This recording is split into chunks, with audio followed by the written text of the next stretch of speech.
Assalamualaikum warahmatullahi wabarakatuh. Eh,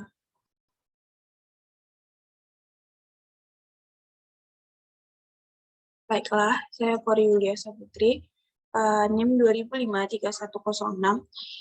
Saya akan menjelaskan, di telah kurikulum ini, saya akan menjelaskan mengenai pengertian kurikulum, kurikulum dalam pembelajaran, kurikulum dalam pendidikan, fungsi kurikulum, dan komponen kurikulum.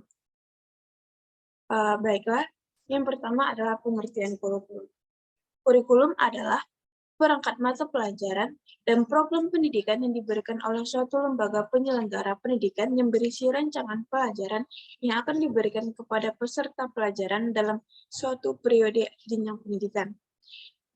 Dari pengertian kurikulum juga tercantum dalam Undang-Undang Nomor 20 tentang Sistem Pendidikan Nasional Pasal 1/19, yaitu kurikulum adalah seperangkat rencana dan pengaturan mengenai tujuan, isi, dan bahan pelajaran serta cara yang digunakan sebagai pedoman penyelenggara kegiatan pembelajaran untuk mencapai tujuan pendidikan tertentu. Jadi intinya, kurikulum merupakan inti dari pembelajaran. Yang kedua yaitu kurikulum dalam pembelajaran. Di sini pengertian kurikulum itu adalah inti dari pembelajaran.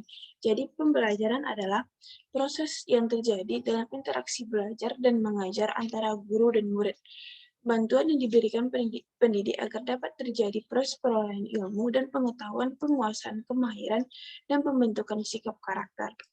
Kedudukan kurikulum dalam pembelajaran yaitu sebagai konstruksi yang dibangun untuk mentransfer apa yang terjadi di masa lalu kepada generasi berikutnya untuk dikembangkan. Selanjutnya yaitu kurikulum dalam pembelajaran, yaitu pembelajaran merupakan proses yang terjadi dalam interaksi belajar dan mengajar antara guru dan murid. Bantuan yang diberikan pendidik agar dapat terjadi proses perolehan ilmu dan pengetahuan, penguasaan kemahiran, dan pembentukan sikap karakter. Kedudukan kurikulum dalam pembelajaran adalah sebagai konstruksi yang dibangun dan mentransfer apa yang sudah terjadi di masa lalu kepada generasi berikutnya untuk dikembangkan.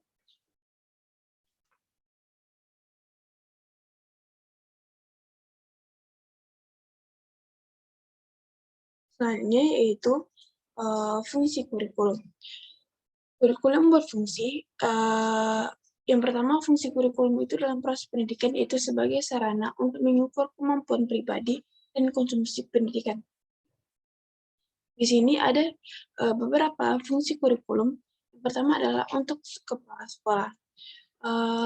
Kurikulum berfungsi untuk kepala sekolah sebagai pemimpin penyelenggaraan pendidikan di sekolah.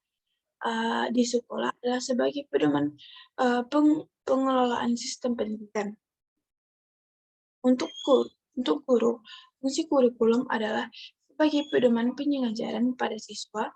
Kurikulum memberikan patokan yang jelas tentang proses pengajaran, juga materi yang harus diberikan kepada peserta.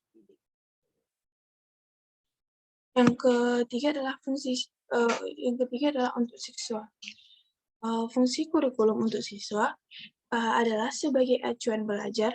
Dengan adanya kurikulum, siswa mengetahui materi apa saja yang harus dipelajari dan juga dipahami, sehingga siswa dapat mempersiapkan ujiannya dengan lebih baik.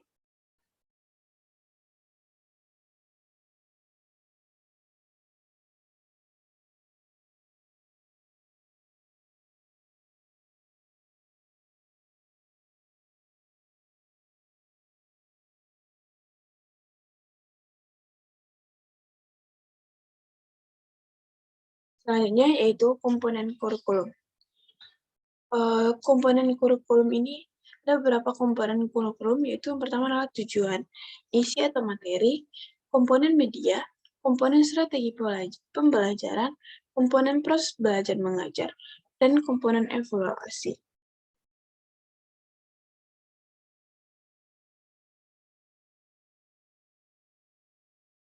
Yang pertama adalah komponen tujuan. Komponen tujuan yaitu komponen yang dijadikan arah atau acuan segala kegiatan pendidikan yang dijalankan. Komponen tujuan ini adalah program yang dimaksud untuk mencapai tujuan dari pendidikan.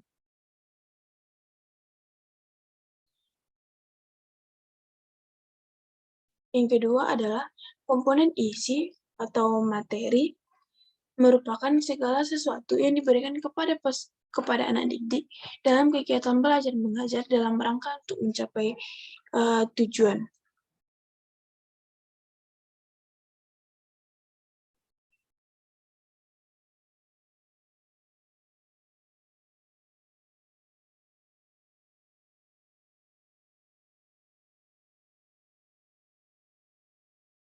Dari komponen isi atau materi, ada beberapa kriteria. Yang pertama adalah signifikan, manfaat dan kegunaan dari kurikulum. Pengembangan manusia itu artinya mengarahkan kepada nilai-nilai demokratis, nilai-nilai sosial, atau pada pengembangan sosial. Selanjutnya adalah komponen media atau sarana dan prasarana. Dari sini kurikulum kita menggunakan sarana atau perantara dalam pelajaran yang menjabarkan isi kurikulum agar lebih mudah dipahami oleh peserta didik. Pemanfaatan dan pemakaian media dalam pengajaran secara tepat terhadap pokok pembahasan yang disajikan pada peserta didik akan mempermudah peserta didik dalam memahami isi sajian guru dalam pengajaran. Yang ketiga adalah komponen strategi pembelajaran. Pada komponen ini yaitu strategi merujuk pada pendekatan dan metode serta peralatan mengajar yang digunakan dalam pengajaran. Selanjutnya yaitu komponen proses belajar dan mengajar. Proses belajar dan mengajar yang terjadi pada komponen ini terjadinya perubahan-perubahan tingkah laku pada peserta didik. Perubahan yang dimaksud itu adalah berpusat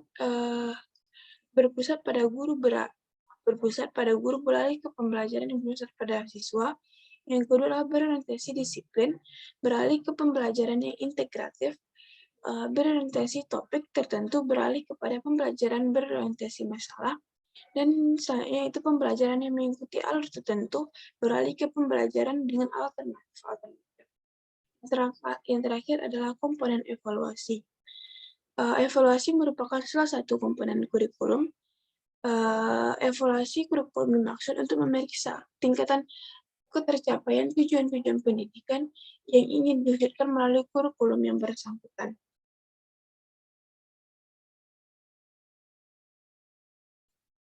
Evaluasi memegang peranan yang sangat penting, yaitu baik untuk menentukan kebijakan pendidikan pada umumnya maupun untuk pengambilan keputusan dalam kurikulum itu sendiri.